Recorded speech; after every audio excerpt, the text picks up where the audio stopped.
नमस्कार, आप देख रहे हैं रिपोर्टिंग टाइम्स न्यूज़। मैं गौतम गुलाल। पटना नगर निगम का चुनाव होने जा रहा है और राजनीतिक गलियारों में सरगर्मी तेज हो चुकी है।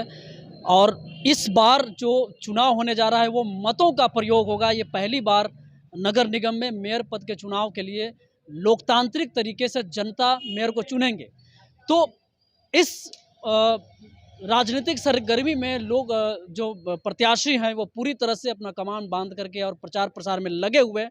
तो इस बार किनकी होगी जीत और कौन है रेस में, ये ये ये जो विषय है, इस विषय पर चर्चा करने के लिए आज हम अपने स्टूडियो में बुलाए हैं अ, बहुत ही चर्चित पत्रकार आशुतोष को कि इस विषय पे एनालिसिस इनका क्या है, क्योंकि उन्होंने घूम घूम कर बहुत रिपोर्टिंग की है और लगभग कई वर्षों से पटना नगर निगम के चुनाव में इनका रिपोर्टिंग होता रहा है। तो इनका विश्लेषण सुनेंगे कि इस बार कौन रेस में है। और तो सबसे पहले तो आपको हमारे चैनल पे स्वागत है। बहुत बहुत धन्यवाद आप अपने चैनल पर बुलाने के लिए आपको गौतम। पटना नगर निगम का चुनाव इस बार जो मतों का प्रयोग हो रहा है, जनता लोकतांत्रिक तरीके से अपना मत डालेगी। तो इस चुनाव में आप आपका एनालिसिस क्या कर? देखिए इस बार बहुत अच्छा चुनाव हो रहा है पटना नगर निगम में। मैं भी काफ़ी उत्साहित हूँ उसे देख करके। आज से पहले पटना में जो नगर निगम का चुनाव होता था वो मेयर और डिप्टी मेयर का चुनाव सीधे तौर पर जनता नहीं करती थी। जैसा कि मैं आपको बता दूं कि पटना में पहले 72 वार्ड हुआ करते थे, लेकिन 2017 में जो नया परिसीमन आया उसमें वार्डों की संख्या बढ़कर 75 हो गई और पटना को 6 अंचलों में बांटा गया। तो इन 75 वार्डों में से जो मेयर के लिए 2 उम्मीदवार खड़े होते थे, पक्ष और विपक्ष, और डिप्टी मेयर के लिए भी 2 उम्मीदवार पक्ष और विपक्ष खड़े होते थे, जिनमें 78 पार्षदों का समर्थन चाहिए होता था। तो 78 पार्षदों का जिनको समर्थन मिलता था वो मेयर बन जाते थे और इसमें खूब सारा धन बल का भी प्रयोग किया जाता था। लेकिन इस बार सीधे तौर पर जिस तरह से पटना में एमपी का इलेक्शन होता है, तो 75 वार्ड को मिला करके एक मेयर का चुनाव जनता सीधे तौर पर करेगी और डिप्टी मेयर का भी चुनाव करेगी और अपने वार्ड में वो फिर अपने पार्षद को वोट देगी। मैं आपको बता दूं पूरे पटना में जो शहरी आबादी है वो 25 से 30 लाख के बीच है, लेकिन जो वोटर्स की संख्या है 75 वार्ड में वो 17.5 से 18 लाख के करीब आकी जा रही है 75 वार्ड में। और पटना में कुल 33 प्रत्याशी चुनावी मैदान में हैं जो मेयर के लिए चुनाव लड़ रहे हैं और 16 डिप्टी मेयर के लिए हैं और अलग अलग वार्डों में फिर कई सारे पार्षद खड़े हैं, वो चुनाव लड़ रहे हैं, अपने चुनावी रण में है। तो जो सबसे प्रोमिनेंट नाम अभी निकल कर आ रहा है इस रेस में, मैं आपको बता दूं, पटना में 10 साल अफजल इमाम मेयर रहे पटना के। उसके बाद उनका जो वार्ड था पिछली बार वो महिला आरक्षित हो गया, तो उनकी पत्नी वार्ड पार्षद बनी, लेकिन वो फिर मेयर के चुनाव में उन्होंने काफी दिलचस्पी नहीं दिखाई और मेयर पटना में सीता साहू बन गई और फिर काफी समय तक वो नगर निगम की राजनीति से थोड़े दूर भी रहे, लेकिन अब वापस फिर वो अपनी पत्नी को चुनाव लड़वा रहे हैं। तो मैं आपको इसलिए उनका नाम ले रहा हूं, बता दूं कि एक तो 10 साल वो पटना में मेयर रहे, चर्चित चेहरे हैं लोगों के बीच में। अफजल इमाम को लोग जानते हैं, राजद पार्टी से भी उनका काफी समर्थन है क्योंकि वो विचारधारा है एमवाई समीकरण, और वो अल्पसंख्यक समुदाय से आते हैं और पूरे पटना में 2 से 2.5 लाख मुस्लिम वोटर्स हैं।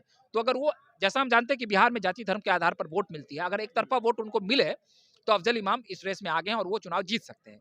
वही निवर्तमान पार्षद अगर हम सीता साहू की बात करें तो उनको बीजेपी का कैडर जो वोटर है उनका समर्थन है। जैसा कि हम सभी जानते हैं कि वो जिस इलाके से आती हैं, सिटी का इलाका है, वहाँ पे बीजेपी के कद्दावर नेता नंदकिशोर यादव का बेल्ट है और वहाँ पर उनके वोटर्स की संख्या अधिक है, तो उनका फायदा सीता साहू को मिल सकता है। और सीता साहू के पुत्र शिशिर भी बीजेपी से जुड़े हुए हैं और ये लोग बीजेपी के कोर मतलब कैडर है। भले हम कह दें कि ये पार्टी के स्तर पर चुनाव नहीं हो रहा है, लेकिन बीजेपी के कई जो कैडर है वो इनका समर्थन कर रहे हैं। वहीं सुशील कुमार मोदी ने भी इनको अपना एक समर्थन दिया था पिछली बार, लोग जानते हैं।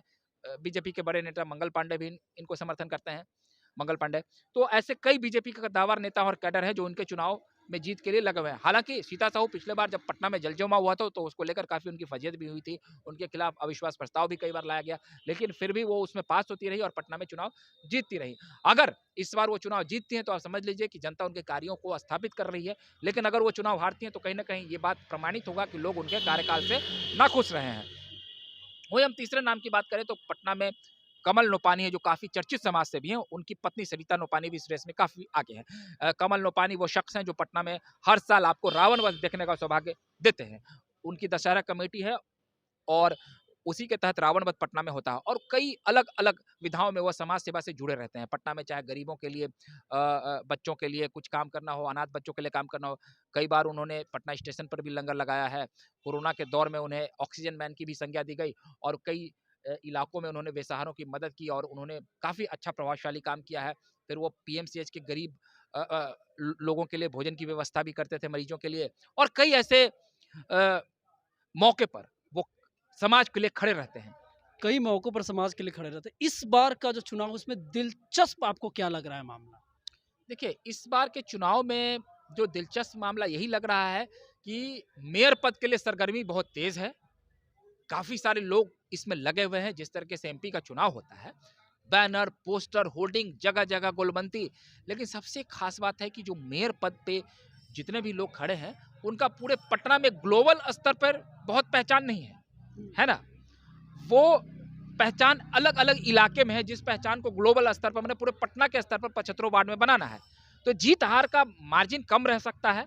एक मुश्त अगर किसी को वोट दे दिया जाए, अगर रजनी देवी है एक, वो पटना की अभी डिप्टी मेयर रही हैं और 22 पार्षद से आती हैं, अगर उधर भी दीघा और दियारा का इलाका चूंकि यादव समुदाय से आते हैं, एक टैट होकर उनको वोट दे, उनकी संभावना भी बन सकती है। वहीं एक पिंकी यादव है पटना में, वार्ड नंबर 31 से, पहले 30 से थी, तो पिंकी यादव भी यादव है और उनको विनय कुमार पप्पू का समर्थन प्राप्त है। विनय कुमार पप्पू पटना के डिप्टी मेयर रहे हैं और वो माना उनका एक बहुत बड़ा नाम है पटना नगर निगम में। तो उनकी भी गोलबंदी हो रही है अपने पार्षदों के बीच में।